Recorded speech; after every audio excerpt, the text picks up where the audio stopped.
Hello, everybody. Welcome to the Buckeye Weekly Podcast. I am Tony Gerdeman, here as always with Tom Orr. Tom, how's it going? Tony, please take your time on the power pause. We got nothing to do this weekend. Got the whole weekend off.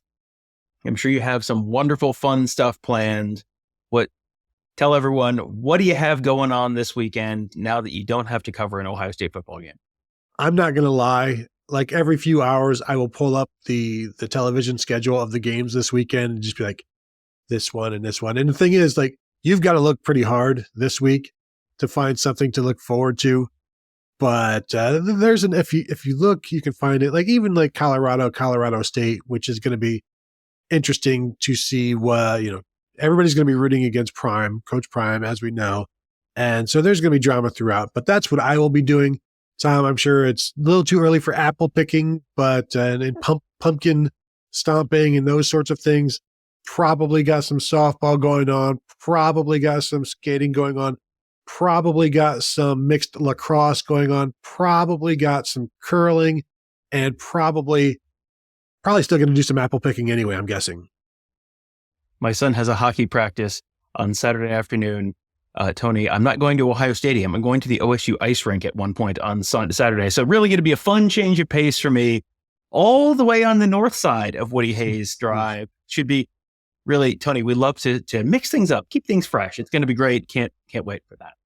Well, and if you want to keep things fresh, I would go and have a hot dog with a stale bun as well at some point on Saturday. And that's the ironic part of keeping things fresh.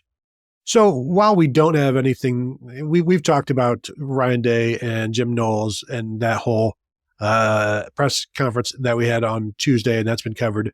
So we thought we would throw the show open to the listeners. So submitted a request for questions via Twitter, and also grabbed some from the Buckeye Huddle message board presented by Jeff Ruby Columbus, and we got some really interesting ones.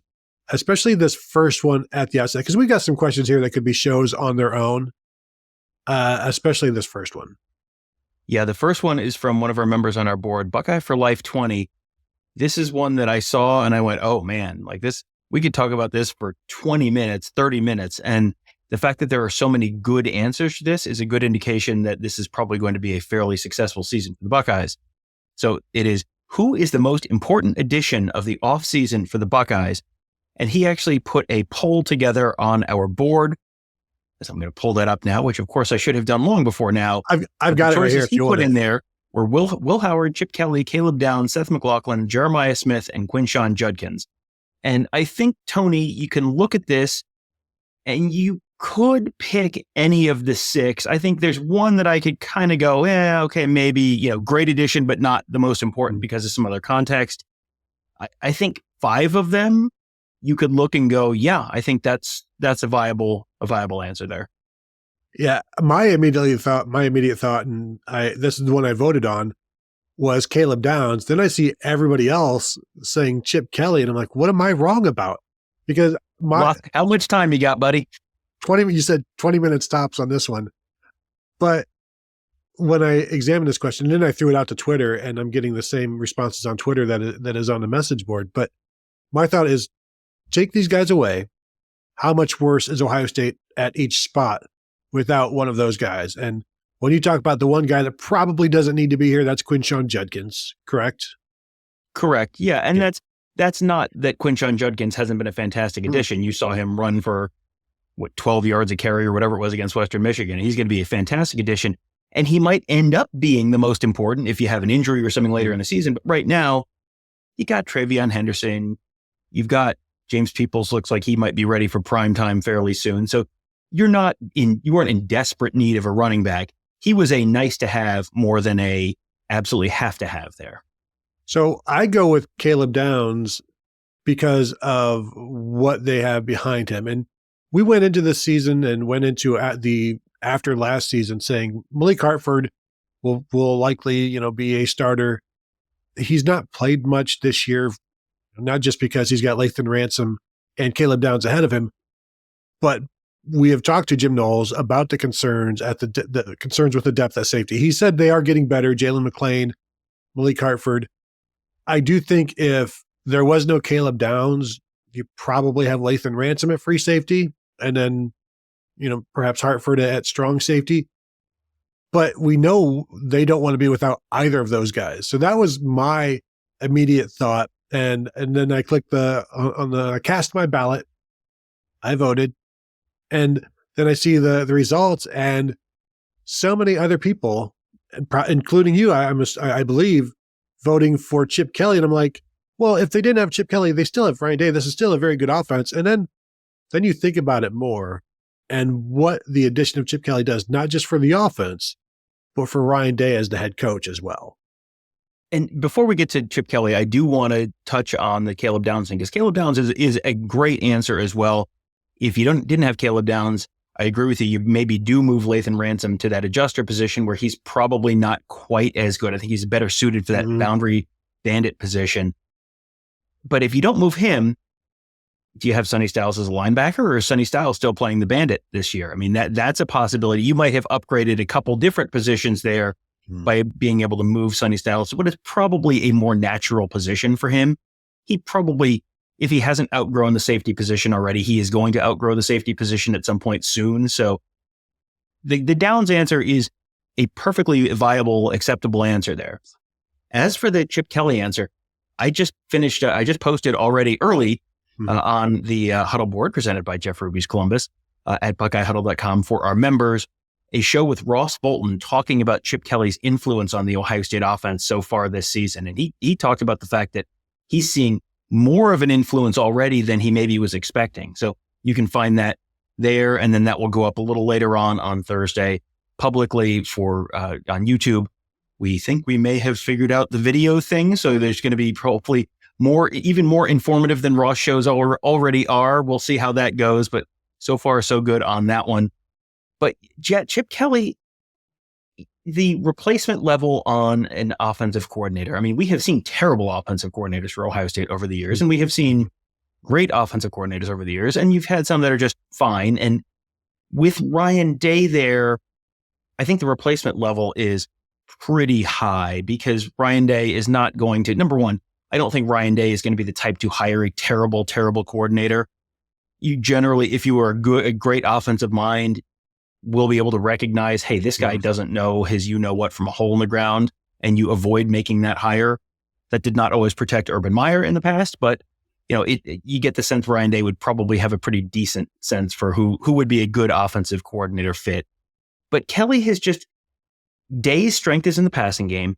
Kelly's strength, broadly speaking, is in the run game. And I think the two of them, the skill sets, the ideas, complement each other well. And just the fact that they have the personal relationship and the professional relationship that they have, it feels like that kind of cut out a lot of the, sort of awkward fumbling. Hey, how do you do this? What do you do? They came in, they speak the same language. They don't need someone to interpret for them. It's just boom, you hit the ground running. And you've already seen with the Ohio State team, with the addition of Will Howard, and Will Howard is certainly a candidate for this as well, but with the addition of someone like Will Howard in terms of being a dual threat quarterback, and the addition of Seth McLaughlin, who we probably need to get to as well in the conversation, who's really shored up the center of that offensive line, and the addition of Quinshon Judkins, and the addition of Jeremiah Smith. I mean, all of these are important additions here on that offense. But Chip Kelly's kind of the guy who maybe he's the conductor in front of the symphony. And yeah, you got a great cello player and you got a great violin player. And man, the guy back on the timpanis is just absolutely killing it. But you got to have the maestro at the front. And that feels like that's kind of Chip Kelly. I can't disagree with all of that, and seeing the way it frees up Ryan Day to get after the refs, to be more in tune with everything else going on. That is also a benefit that other people are acknowledging, and I begrudgingly may admit that other people could be right about this one. You mentioned Seth McLaughlin, and you mentioned the Ross Fulton video that you're talking about. There are some clips and some discussion and some other clips out there where Seth McLaughlin needs to be part of this conversation, as you said, and the upgrade at center, his ability to not just get to the first block, to the first defender, but to get to the next defender and clear a path. His ability to just as Ryan Day said on Tuesday, he's just a calming influence. Ryan Day can be yelling at him, Justin Fry can be yelling at him, and Seth McLaughlin's just like, yeah, we got it. We're good. We're okay. We got this. And Day said, when you have somebody that can look you in the eye and say, we got this, it gives you a lot of reassurance as a coach. So I think that addition, it's going to end up being like the 2002 thing where take one of these guys out and does Ohio State win a national championship? And it's like, you can't remove any of them. Although I will say they, didn't have Maurice Clarett for 3 games and they still won it all. But there's so many, take away this play and what happens. So this one, I think, Seth McLaughlin needs to be mentioned. Jeremiah Smith, I think they're okay at receiver, but he makes them really, really okay. And his impact is obvious. But how often are you going to be like, well, Ohio State, if they just had a receiver, like if they just had somebody like Jeremiah Smith, I think you can, if we ranked them, he's probably of these 6, maybe 5 for me, but it's a higher 5 than the 6. And then I'll let you talk about that and then we can discuss Will Howard. I think some of this is, are we looking at this from a week 2 perspective or are we looking at this from a whole season perspective? Because Jeremiah Smith has so far been a nice to have where it would not materially impact the outcome of the previous 2 games. Yeah, you had some cool moments. Yeah, he made some big plays. They're beating those teams regardless. So sure, it's right now he's, maybe a little lower on the list. When you get into the later games in the season, when you're playing Michigan, is Will Johnson just chasing Jeremiah Smith around the field all game? I mean, he might be. If I'm Michigan, I'm certainly thinking about doing that. And because you look at the other side of the field for Michigan, and they have not yet figured out how to clone Will Johnson, pretty safe to say. So if you can, even if he does nothing in that game and he just takes Will Johnson out, boy, does that open stuff up for the other Ohio State wide receivers, Carnell Tate and Emeka Ibuka, and open stuff up in the run game potentially. That just really, really changes what that game could be. That feels like that is a fairly important game on the Ohio State schedule and in the minds and hearts and I don't know, what is the center of the body that is the center of concern? I don't know, the stress center of the body, whatever part of the brain that is. That's something that I think is going to be a game that's lingering there all season. So yeah, I think you have an argument for him, and similar to the Quinshon Judkins thing, where sure he's 6 right now, but boy, if TreVeyon Henderson gets hurt, well, he might be number 1. So you'll have to see how that sort of plays out. But yeah, just to echo your thoughts on Seth McLaughlin, I go back to when the Buckeyes brought in Will Howard and when the Buckeyes brought in Seth McLaughlin, and it was, it's the guy who lost his job at Kansas State, and it's the guy who can't snap the football.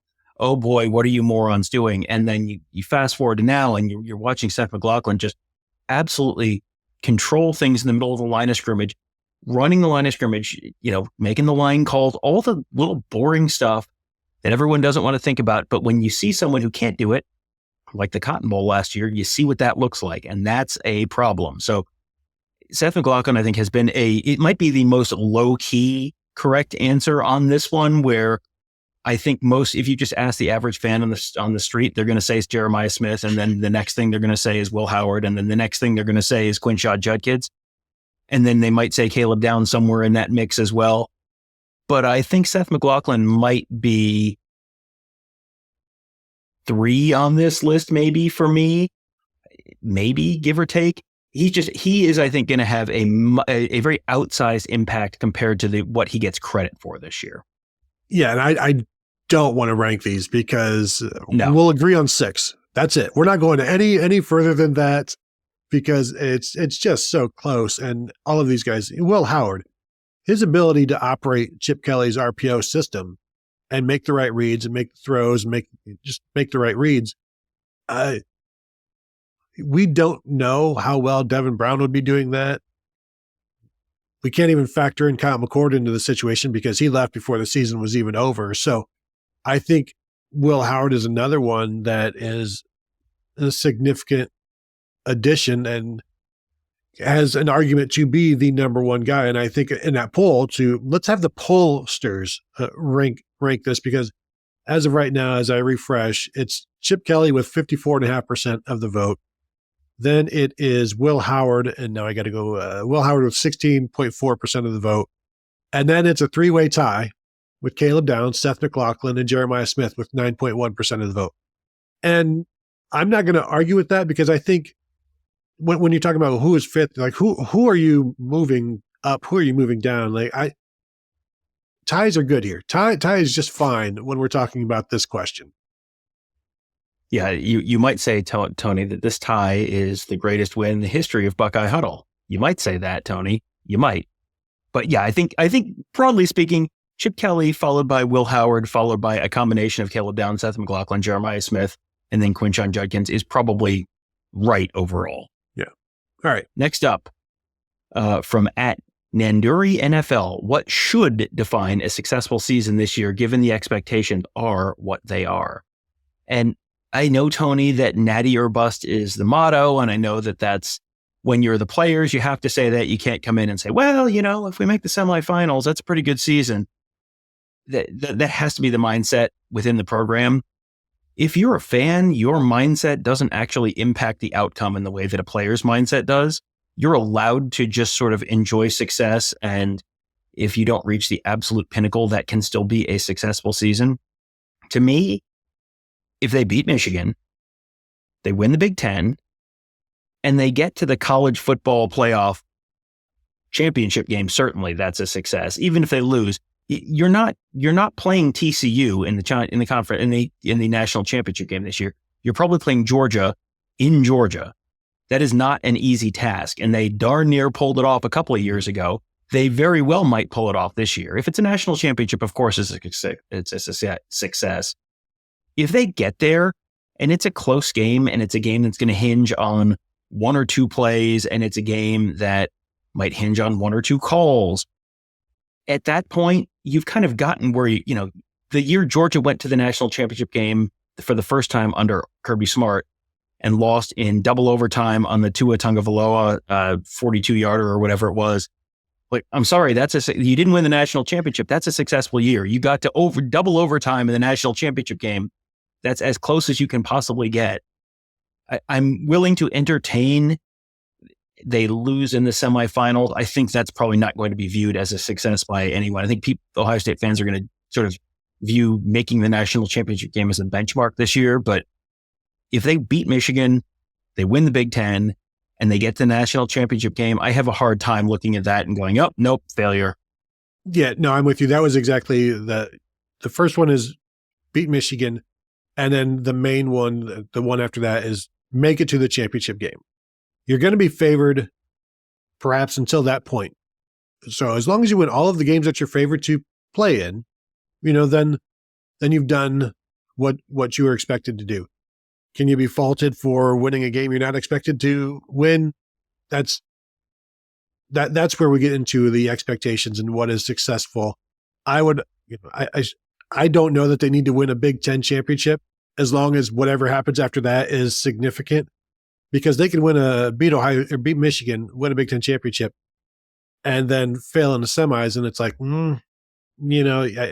whereas if they beat Michigan and lose in the finals, are people really upset that they didn't win the Big Ten? Because ultimately, they fell short of the ultimate goal, and that's going to be the thing. But then it's like, well, we did beat Michigan, so I don't really. I think maybe the Big Ten championship game just kind of drifts off into the distance at that point. Well, I mean, I would be interested in folks in the comments letting us know, would you rather have Ohio State beats Michigan, wins the Big Ten, and loses in the semifinals, or Ohio State beats Michigan, loses the Big Ten championship game, wins the semifinal, and then loses in the national championship game? Which of those is more important to you? Because I feel like if they lose and the season in either the quarterfinals or the first round, basically your season is over on New Year's Day. If you do that, I don't think anyone's going to consider that a success.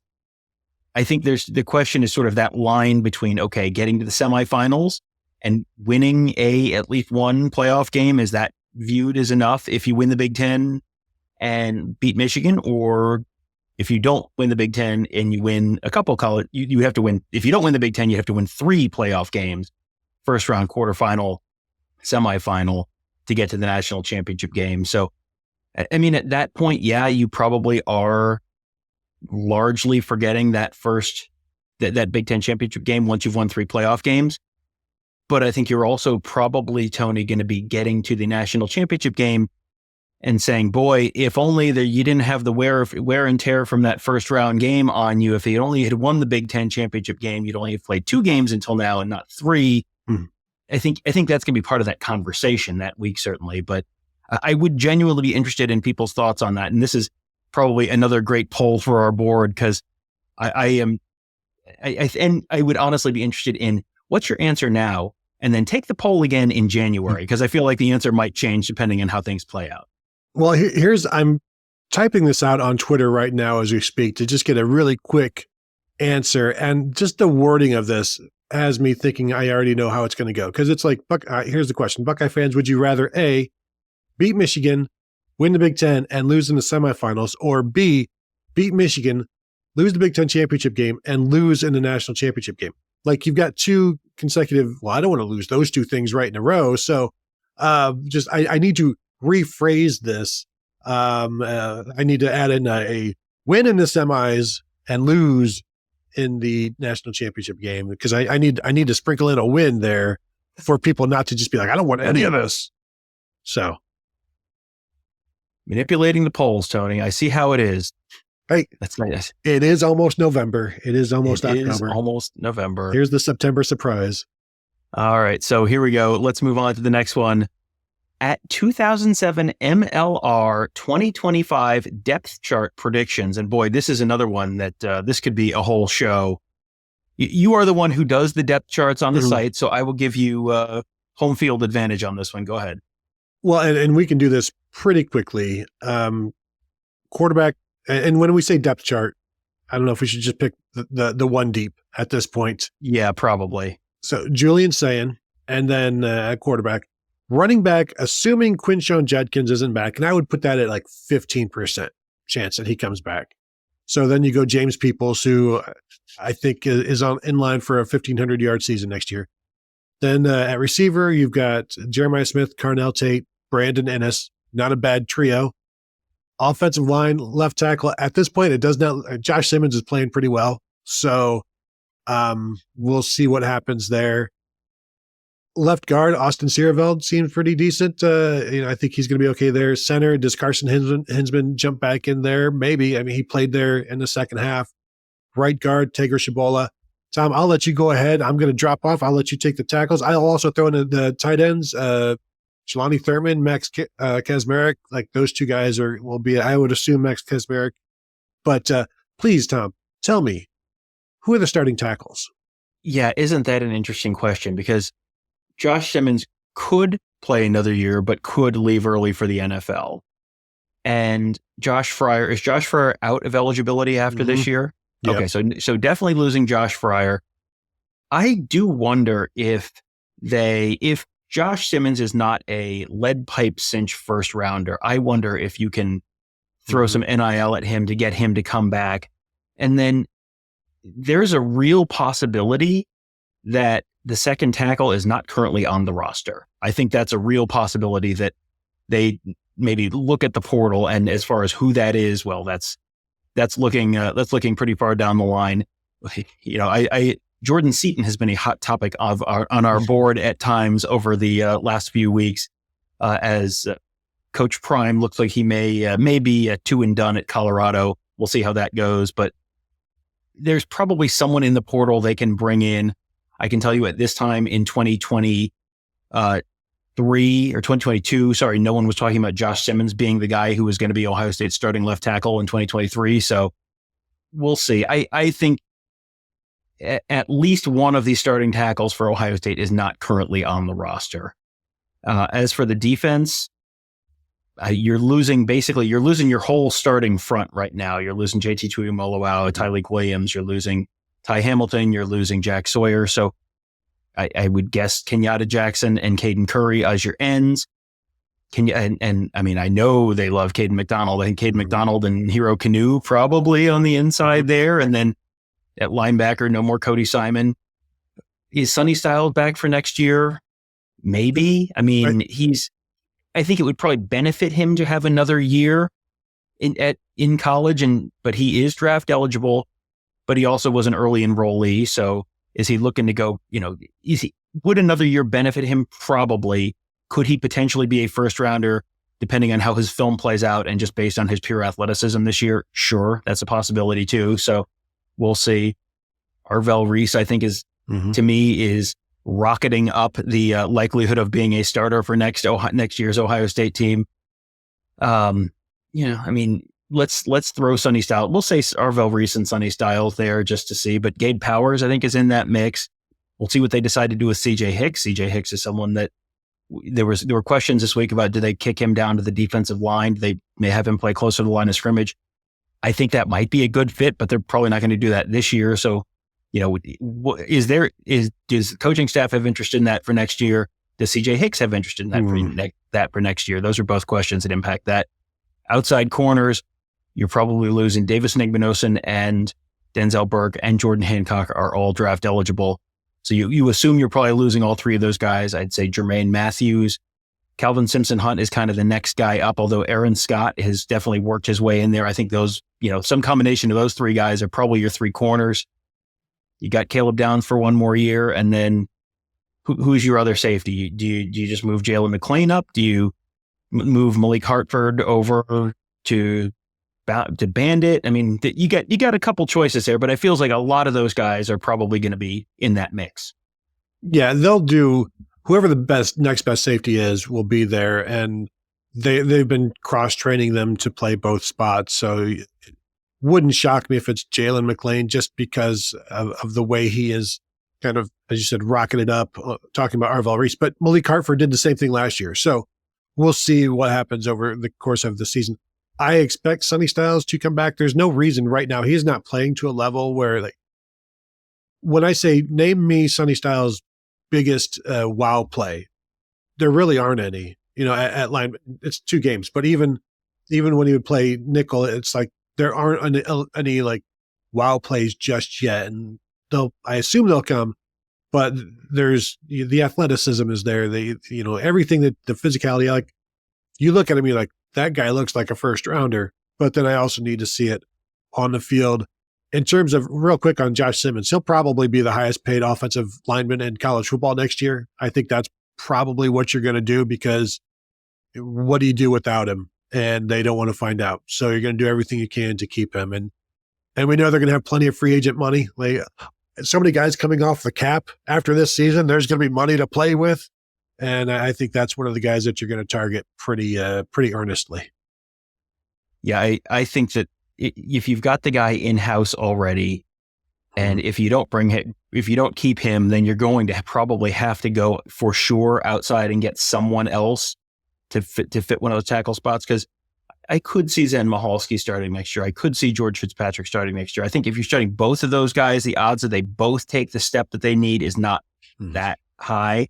So if you have one of them, I think that's fine. Both of them, I kind of need to see more progression, more growth. It's possible it's in there. It's possible someone else steps up, or you kick Austin Sierreveld out to tackle or something like that. It's possible. They've looked at a bunch of different stuff like that, but I think the safest, smartest play is just keep Josh Simmons around for another year, and that's probably the easiest solution for them there. All right, next up, we have from @Baseballs21 Sam, with the new 1922 high-end suite and the CBJ Stadium Series game winterization coming, what upgrades would you make to Ohio Stadium, both as a fan and a media member? Tom, I know we complain about press box food. So, of course, everybody would love better quality, but it's free. So, who are we to complain? Whenever I think about the Ohio State press box, the one thing that I would like, just give us some wheels on the chair. Michigan State has wheels on the chair. Very nice. It's very simple. It's a small ask. And this is especially true for the shot, because sitting in those chairs on those bleachers, it's just a difficult process. So just something simple like that. I do think the post-game room, it could be, there are some nice places around the Big Ten to have some nice post-game rooms, and it's comfortable and it's not 1,000 degrees or whatever. Also, have you seen like Dan Lanning's background for his post game? It looks like he got like, I don't know, like oak behind him, and it's like, it looks like Nike spent some money on it. That has nothing to do with me. I'm not, I could take it or leave it. The background they have is fine now, but in terms of the media, just creature comforts, that's all. I'm not going to ask for much.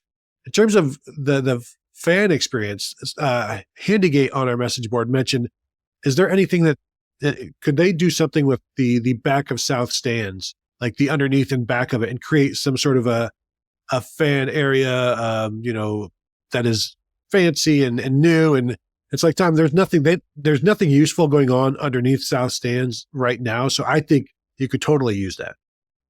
Yeah, I thought that was a good suggestion. And he was talking about maybe putting some kind of a patio or something out there, sort of like what Indiana has in one of their end zones. And that seemed like a good idea. You can put some kind of a club something there with just space to stand, put some tables there. You can eat, you can drink, you can do whatever you want to do and just stand outside and watch the game. That seemed like a good idea. I do like the idea of a bigger and improved post-game press conference room, because the press conference room, they have not yet figured out that they need to get it to meat locker temperatures before 50 sweaty people go in there, and they shut off the air conditioning to avoid impacting the audio. So then it's always 1,000 degrees in there. And that, I know that doesn't impact most people's experience, but it does turn it into a nice little bit of a sweat lodge. So that's something that if you could certainly put a media center under South Stands as well and do your interviews there. That's a possibility. That's kind of what Michigan State did.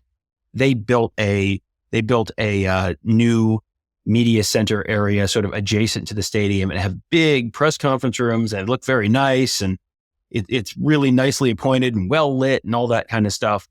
You could do something like that underneath the South Stands and then take the room that's currently being used for the media room and do something else with it. You could put something else in that southeast tower. They could do something with that, turn that into some kind of a club space. Broadly speaking, the trend in sports right now is to take away the quantity of seating and improve the quality of seating, which is what they did on the west side of the stadium, where they took out all the B deck over there, where you were sitting behind poles and all that kind of stuff, put in a bunch of suites. They could certainly do something like that. I don't know how much they want to give up capacity there.